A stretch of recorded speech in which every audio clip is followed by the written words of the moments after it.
नमस्कार विद्यार्थी मित्रांनो, आपण आजच्या तासिकेमध्ये इयत्ता 9वीचा इतिहासाच्या पाठ्यपुस्तकातील राज्यशास्त्र या भागातील पहिला पाठ महायुद्धोत्तर राजकीय घडामोडी या पाठाला सुरुवात करणार आहोत। विद्यार्थी मित्रांनो, तुम्ही गेल्या वर्षी 8वी मध्ये होते।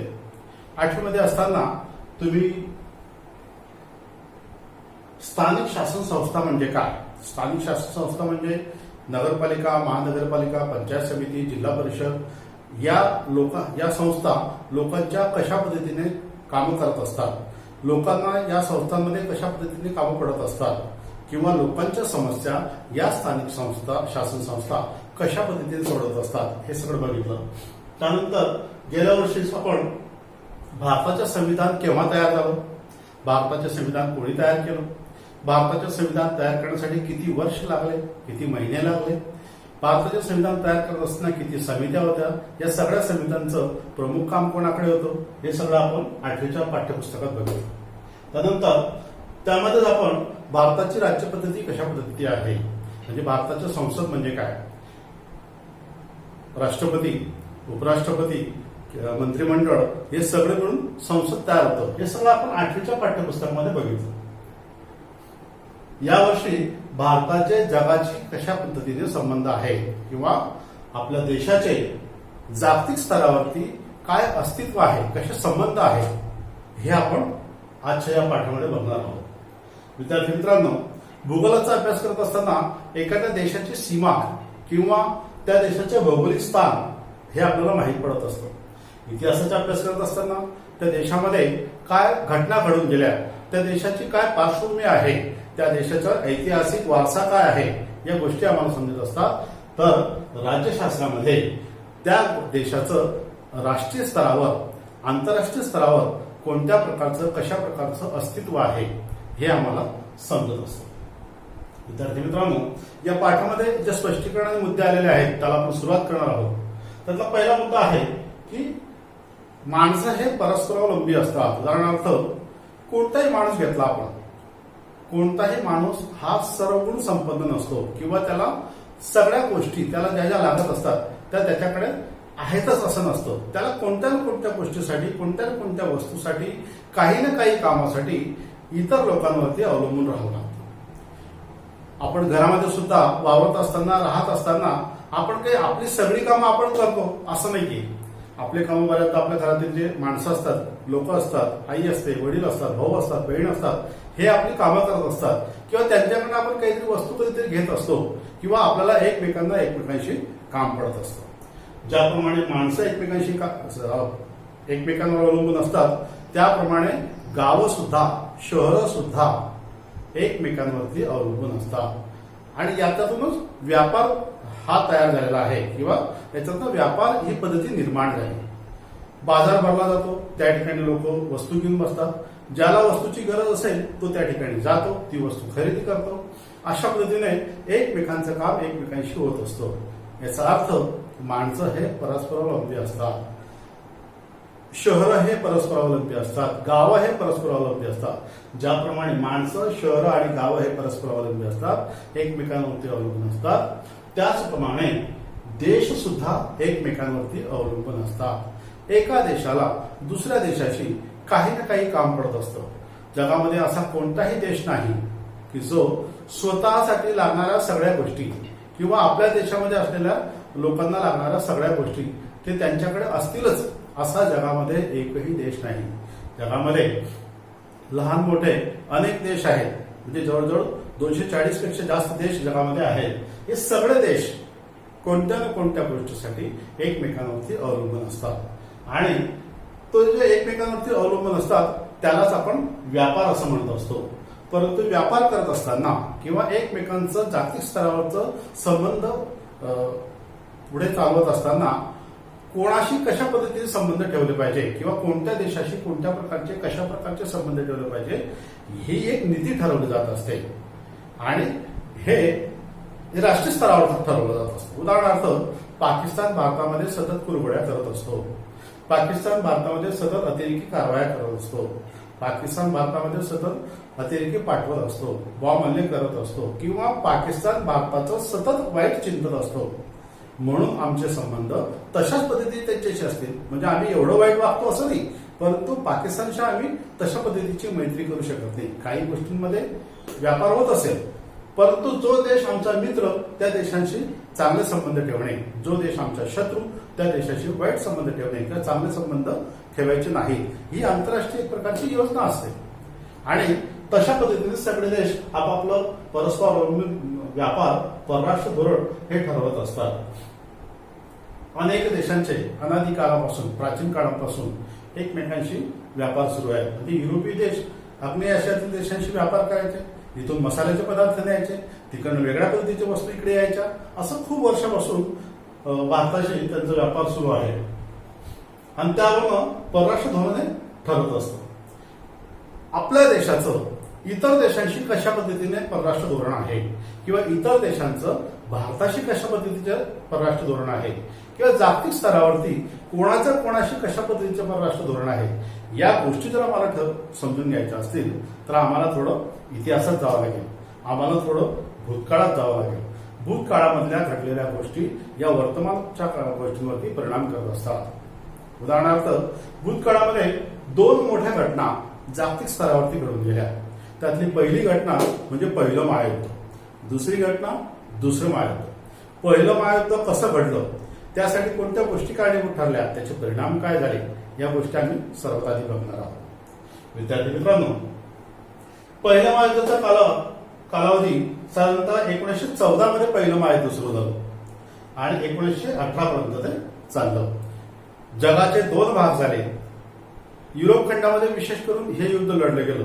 युरोप खंडाचा एक भाग म्हणजे जर्मनी, त्यानंतर ऑस्ट्रिया, तुर्कस्तान, इटली हे एका बाजूला, दुसऱ्या बाजूला इंग्लंड, फ्रान्स, रशिया, अमेरिका हे देश एका बाजूला.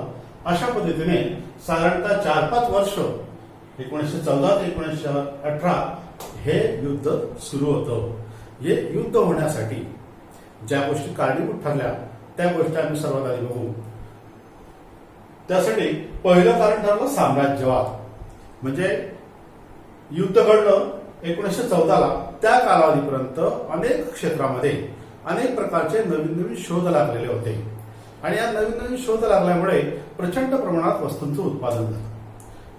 युरोपीय देश या सगळ्या गोष्टींचे केंद्रस्थानी होत्या आणि त्यामुळे युरोपीय देशांना असं वाटत होतं की आपल्या देशात जर कारखाने सुरू ठेवायचे असतील तर नवीन नवीन देशातनं आपल्याला कच्चा माल आणावा लागेल. कारखाना सुरू ठेवायचा असेल तर कच्चा माल आणावा लागेल आणि जर त्या कच्च्या मालापासून त्याच्यावर प्रक्रिया करून त्यामध्ये पैसा ओतून पक्का माल तयार झाला, तो पक्का माल विकण्यासाठी आम्हाला हक्काची बाजारपेठ पाहिजे. त्यामुळे कच्चा माल मिळवण्यासाठी आणि पक्का माल विकण्यासाठी या युरोपीय देशांमध्ये एक प्रकारची स्पर्धा निर्माण झाली आणि जे गरीब राष्ट्र होते, म्हणजे आफ्रिका खंडातील देश होते, आशिया खंडातील देश होते, या गरीब राष्ट्रांना त्यांनी गुलाम करण्यासाठी प्रयत्न केला. त्या देशामध्ये कच्चा माल आणायचे, त्या देशामध्ये ते पक्का माल विकायचे. त्यांच्या लक्षात असं येऊ लागलं, हा देश आमच्याचकडे असला पाहिजे, याने फक्त आमच्याशी व्यापार केला पाहिजे, याने फक्त आम्हाला वस्तू पुरवल्या पाहिजे, याने फक्त आम्हाला कच्चा माल पुरवला पाहिजे, आमचीच वस्तू याने खरेदी केली पाहिजे, म्हणजे हक्काची बाजारपेठ असली पाहिजे. त्या कल्पनेमधून साम्राज्यवाद निर्माण झाला आणि नवीन नवीन साधे साधे गरीब देशांना त्यांनी गुलाम करायला सुरुवात केली. दुसरं होतं राष्ट्रवाद. आमचा देश श्रेष्ठ आणि आम्ही श्रेष्ठ असं युरोपातील काही देशांना त्या कालावधीमध्ये वाटून दिलं. उदाहरणार्थ, जर्मनीला असं वाटत होतं की जर्मन वंशाचे जे लोक आहेत, जे जागतिक स्तरावरती शुद्ध नार्डिक आहेत, शुद्ध आर्य आहेत आणि याच लोकांना जगामध्ये राज्य करण्याचा अधिकार आहे. आणि म्हणून राष्ट्रवाद जसं जर्मनीमध्ये निर्माण झालं तसं इतर युरोपियन देशांमध्ये सुद्धा निर्माण झालं की आमचा देश श्रेष्ठ आहे, आम्हालाच व्यापार करण्याचा अधिकार आहे, आम्हालाच जगण्याचा अधिकार आहे, असं त्यांना वाटायला लागलं. त्यातनं राष्ट्रवाद निर्माण झाला. तिसरं कारण लष्करवाद. जर आम्हाला अस्तित्व टिकवायचं असेल, जर आम्हाला आमचं अस्तित्व टिकवायचं असेल तर ज्याच्याकडे जास्त सैनिक असतील, ज्याच्याकडे जास्त शस्त्रास्त्र असतील, तोच आपलं अस्तित्व टिकून ठेवू शकतो. आणि म्हणून त्यांच्याकडे लष्करवादाला, सैन्य भरतीला सुरुवात झाली आणि मोठ्या प्रमाणात, प्रचंड प्रमाणात त्यांनी सैन्य भरती केली, प्रचंड प्रमाणात त्यांनी युद्धाचं साहित्य निर्माण केलं आणि एक प्रकारचं विस्फोटक वातावरण त्या कालावधीमध्ये युरोप खंडामध्ये निर्माण झालेलं होतं. कोणत्या क्षणाला युद्ध होईल याचा भरोसा नव्हता. अतिशय अविश्वासाचं वातावरण युरोप खंडामध्ये त्यावेळेस निर्माण झालं होतं.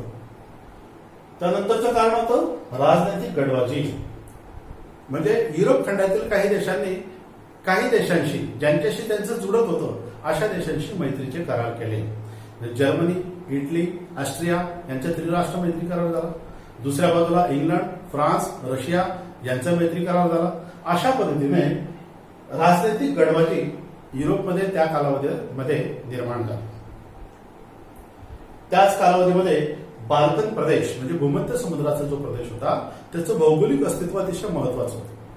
म्हणजे युरोपीय देशांना असं वाटायचं की ज्याच्याकडे भूमध्य समुद्राचा प्रदेश असेल तो प्रदेश त्यातनं मग आग्नेय आशियातील देशांशी किंवा भारतासारख्या देशांशी किंवा पूर्वेकडील देशांशी आपल्याला सहज पद्धतीने व्यापार करता येईल. आणि सहज पद्धतीने व्यापार करता येत असताना खूप मोठा पैसा ते कमवत होते. त्यात खूप मोठ्या प्रमाणावरती त्यांना नफा मिळत होता. आणि म्हणून जर व्यापार वाढवायचा असेल, आपल्या देशाचा विकास करायचा असेल, वस्तू खपवायच्या असतील, कच्चा माल आणायचा असेल तर बाल्कन प्रदेश आपल्याकडे असला पाहिजे. आणि म्हणून सगळे देश आपला अधिकार या बाल्कन प्रदेशावरती सगळे युरोपीय देश सांगायला लागले. त्याच कालावधीमध्ये अशा प्रकारचं एक विस्फोटक वातावरण निर्माण झालेलं असताना त्याच कालावधीमध्ये तात्कालिक कारण घडलं. कोणतीही मोठी घटना घडायची असेल तर कुठेतरी ठिणगी पडावी लागते आणि नेमकी त्याच कालावधीमध्ये ठिणगी पडली.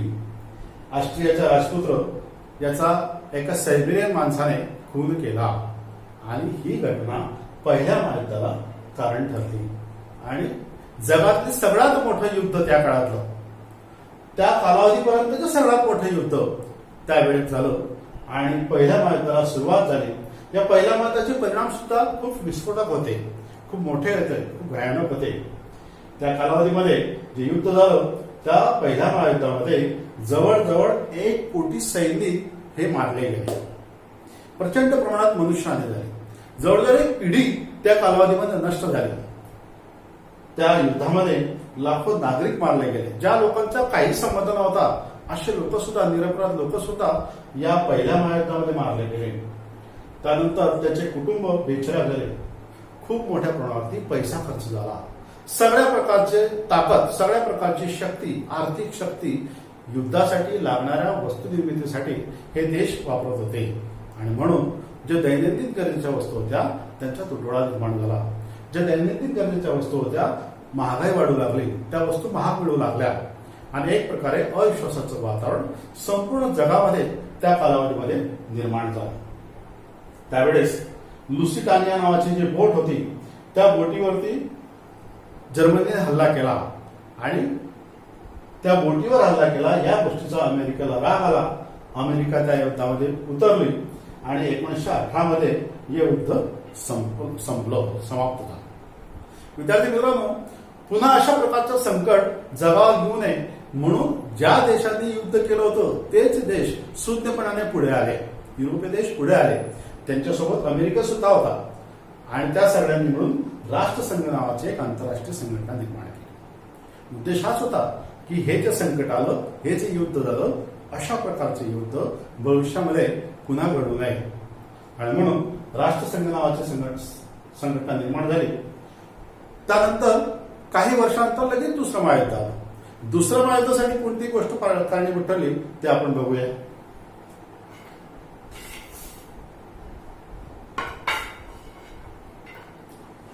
विद्यार्थी मित्रांनो, दुसरं महायुद्ध साधारणतः 1939 ला सुरुवात झाली आणि 1945 ला दुसरं महायुद्ध संपलं. या दुसऱ्या महायुद्धासाठी ज्या ज्या गोष्टी कारणीभूत ठरल्या त्यांच्याबद्दल आपण थोडक्यात चर्चा करू. जे राष्ट्रसंघ नावाची आंतरराष्ट्रीय संघटना निर्माण केली होती, ही राष्ट्रसंघाकडे स्वतःचं सैनिक नसल्यामुळे आणि जे देश हुकुमशाह होते, जे देश आक्रमक होते, ज्या देशांनी मोठ्या प्रमाणावरती इतर देशांना गुलाम करून ठेवलं होतं, असेच देश या राष्ट्रसंघाचे प्रमुख पदाधिकारी होते, कार्यकर्ते होते. कालांतराने या प्रमुख राष्ट्रांनी पुन्हा एकदा लहान लहान देशांवरती हल्ले करायला सुरुवात केली. पुन्हा एकदा त्यांना गुलाम करायला सुरुवात केलं, पुन्हा एकदा त्यांची जमीन बळकावायला सुरुवात केली, व्यापाराचं निमित्त करून त्या देशाला गुलाम करायचा प्रयत्न झाला. आणि या त्यांच्या हल्ल्यांवरती किंवा त्यांच्या यशावरती राष्ट्रसंघ काही करू शकत नव्हतं. कारण जर एखाद्या देशावरती कारवाई करायची असेल तर तो देश मुळात राष्ट्रसंघातला प्रमुख देश आहे, पहिली अडचण. दुसरी अडचण, राष्ट्रसंघाकडे सैनिकच नव्हते. त्यांना जर कारवाई करायची असेल तर सदस्य राष्ट्राच्या सैनिक घेऊन ते कारवाई करणार, परंतु सदस्य राष्ट्र इतर देशांवरती हल्ले करतायत, सदस्य राष्ट्र इतर देशांना बळकावतायत, सदस्य राष्ट्र इतर देशांशी व्यापाराच्या नावाखाली त्याला गुलाम करतायत. मग कारवाई कोणाच्या भरोशावर करायची आणि कशावर कारवाई करायची? म्हणून राष्ट्रसंघ अपयशी ठरला. त्यामुळे दुसऱ्या महायुद्धाकडे एक प्रकारची वाटचाल सुरू झाली. पहिलं महायुद्ध संपलं आणि पहिल्या महायुद्धानंतर जे पराभूत झालेले राष्ट्र होते त्या पराभूत झालेल्या राष्ट्रांवरती काही तह लादले गेले. उदाहरणार्थ जर्मनीवरती वर्सायचा तह लादला गेला. या वर्सायच्या तहामुळे जर्मनीवरती सगळ्या प्रकारच्या युद्धाचा खर्च वसूल करण्यासाठी एक प्रकारची जबरदस्ती करण्यात आली. जर्मनीमधल्या लोकांना हा त्यांच्यावरती एक प्रकार सूड उगवला जातो आहे अशा प्रकारची भावना निर्माण झाली आणि त्यामुळे त्यांना असं वाटायला लागलं की यातनं आपण काहीतरी मार्ग काढला पाहिजे, आपण हा वर्सायचा तह झुगारून दिला पाहिजे, धुतकारून दिला पाहिजे. आणि म्हणून एक प्रकारची मानसिकता त्या लोकांची तयार झाली.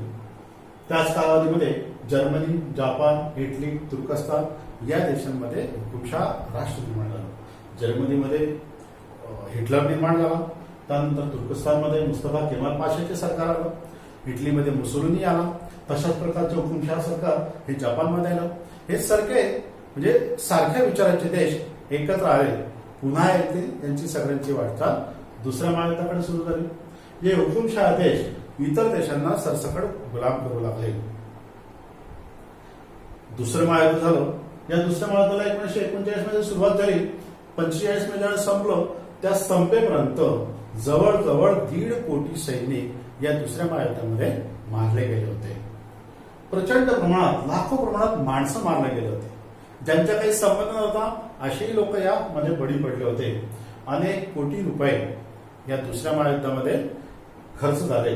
सगळ्या प्रकारची ताकद युद्धासाठी लागणाऱ्या वस्तू निर्मितीसाठी केला असल्यामुळे दैनंदिन जीवनाच्या ज्या वस्तू होत्या, गरजेच्या ज्या वस्तू होत्या, त्यांचा तुटवडा निर्माण झाला. दुसऱ्या महायुद्धानंतर आधुनिक संघटना निर्माण झाली. तिचं नाव होतं संयुक्त राष्ट्र संघटना. पहिल्या महायुद्धानंतर राष्ट्रसंघ निर्माण झालं, ते अपयशी ठरलं.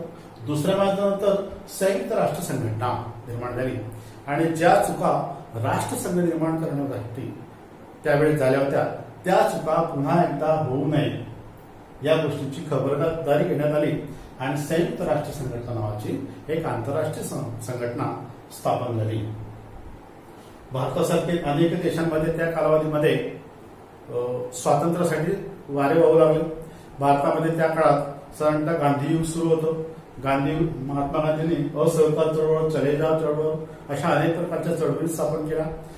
इंग्रज सरकारचं किंवा इंग्लंडचं जगातलं अस्तित्व धोक्यात आलेलं होतं, म्हणून त्यांनी भारतासारख्या देशाला स्वातंत्र्य दिलं पाहिजे अशा प्रकारची मनस्थिती निर्माण केली किंवा अशा प्रकारची मनस्थिती निर्माण झाली.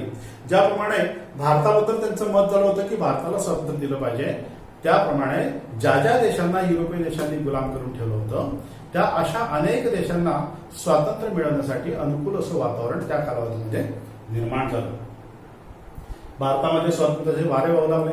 प्रत्येक भारतीयाला असं वाटू लागलं की आमचा देश आता स्वतंत्र होणार, 150 वर्षाची गुलामगिरी संपणार. साधारणतः जेव्हा युद्ध संपलं त्यावेळेस अमेरिकेने जसं पहिल्या महायुद्धामध्ये पदार्पण केलं होतं तशाच प्रकारे 6 ऑगस्ट 1945 आणि 9 ऑगस्ट 1945 6 ऑगस्टला हिरोशिमावर, 9 ऑगस्टला नागासाकीवर अमेरिकेने बॉम्ब हल्ले केले आणि तात्काळ जपानने या युद्धातनं माघार घेतली. आशिया खंडामध्ये जपानने माघार घेतली, युरोप खंडामध्ये जर्मनीने माघार घेतली आणि अशा पद्धतीने हे दुसरं महायुद्ध सुद्धा त्या कालावधीमध्ये त्यावेळेस संपलं. मित्रांनो, पहिलं महायुद्ध झालं, दुसरं महायुद्ध झालं, जगापुरची समस्या संपलेली नव्हती. आता पहिल्या महायुद्धाच्या वेळेस आणि दुसऱ्या महायुद्धाच्या वेळेस अमेरिकेने पदार्पण केलं म्हणजे साहजिकच अमेरिका ही जगातली मोठी शक्ती म्हणून निर्माण झाली, समोर आली. आणि पहिल्या महायुद्ध आणि दुसऱ्या महायुद्धाच्या वेळेस रशियाने सुद्धा महत्वाची भूमिका बजावलेली होती. म्हणून दुसऱ्या महायुद्धानंतर रशिया सुद्धा एक मोठी शक्ती म्हणून समोर आली. जवळजवळ 40 ते 45 वर्ष या दोन्ही देशांच्या गटामध्ये, म्हणजे अमेरिकेच्या गटामध्ये काही देश गेले, भांडवलशाही गटाचं नेतृत्व अमेरिका करत होता, साम्यवादी देशांचं नेतृत्व रशिया करत होता, रशियाच्या गटामध्ये काही देश आले आणि अमेरिका आणि रशिया हे दोन्ही देश यांनी जगाचे 2 तुकडे केले. त्यातनं शीत युद्ध निर्माण झालं. युद्ध समोर झालं नाही, परंतु युद्धापेक्षा अतिशय भयंकर परिस्थिती, अतिशय एकमेकांच्या मनामध्ये एकमेकांच्या बद्दलचा द्वेष हा त्या कालावधीमध्ये निर्माण झाला. या 2 महायुद्ध आणि शीत युद्ध हे भारताचं परराष्ट्र धोरण कसं असेल किंवा कसं होतं या गोष्टींसाठी कारणीभूत असलेल्या घटना आहेत. विद्यार्थी मित्रांनो, या आत्ताच्या ज्या अर्ध्या भागामध्ये पहिलं महायुद्ध आणि दुसरं महायुद्ध तुम्हाला मी आता सांगितलं. पुस्तकाच्या आधारावरनं तुम्ही यातले काही नोट्स काढा, काही टिपा काढा आणि या गोष्टींचा भारताच्या परराष्ट्र धोरणावरती कशा पद्धतीने परिणाम झाला हा आजचा तुमचा गृहपाठ आहे, तो तुमच्या वहीमध्ये लिहून काढा. बाकीचा जो अर्धा भाग आहे तो आम्ही पुढच्या तासाला आपण घेणारच आहोत. ठीक आहे, धन्यवाद.